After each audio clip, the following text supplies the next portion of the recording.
తాడేపల్లిగూడెంలో వేంచేసి ఉన్న శ్రీ కాశీ అన్నపూర్ణాదేవి ఆలయాన్ని ఈరోజు తిలకిద్దాం. అసలు అన్నపూర్ణాదేవి గురించి తెలుసుకుందాం.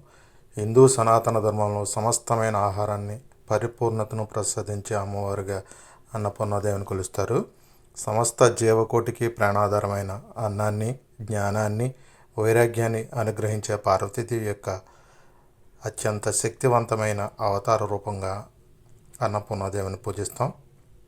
అన్నపూర్ణాదేవి జయంతి మార్గశిర నెల పౌర్ణమిలో జరుపుకుంటాం. ఒకనాడు పార్వతీ పరమేశ్వరులు కైలాసంలో ఉండగా పరమశివుడు పార్వతీదేవితో ఇలా అంటున్నాడు: ఈ ప్రపంచం అంతా మాయ, అన్నం కూడా మాయే, అది అవసరం లేదు, దానికి విలువ లేదు అని అంటాడు ఒకసారి. అప్పుడు శక్తి స్వరూపిణి పార్వతీమాతకు చాలా కోపం వచ్చింది.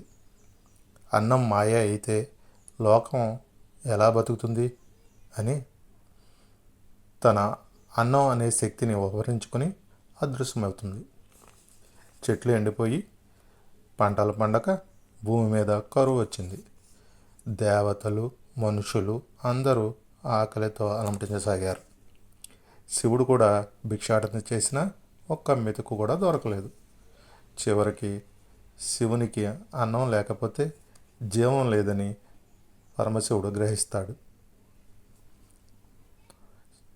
నారద మహర్షి పార్వతీదేవితో, అమ్మా, పరమశివుడు ఆకలితో భిక్షాటన కోసం సంచరిస్తున్నాడు.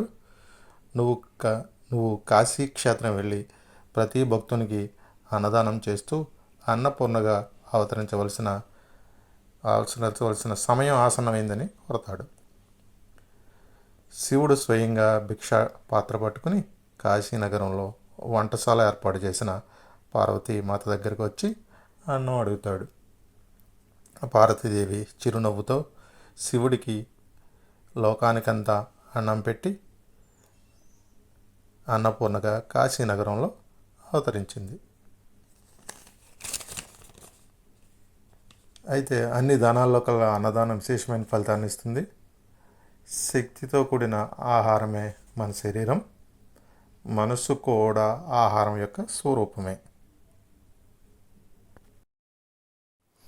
ఈ గుడిలో మనం పరమశివుడు అన్నపూర్ణాదేవిని భిక్షాటన అడగటం విశేషంగా చూడవచ్చు.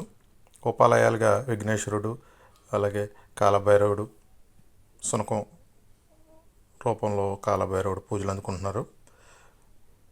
సో విశేషమైన కాలభైరవుడు దర్శనీయమైనది. శ్రీ శివాలయం, పెద్ద శివాలయం వీధి ఎదురుగా ఈ ఆలయం నెలకొల్పబడి ఉంది.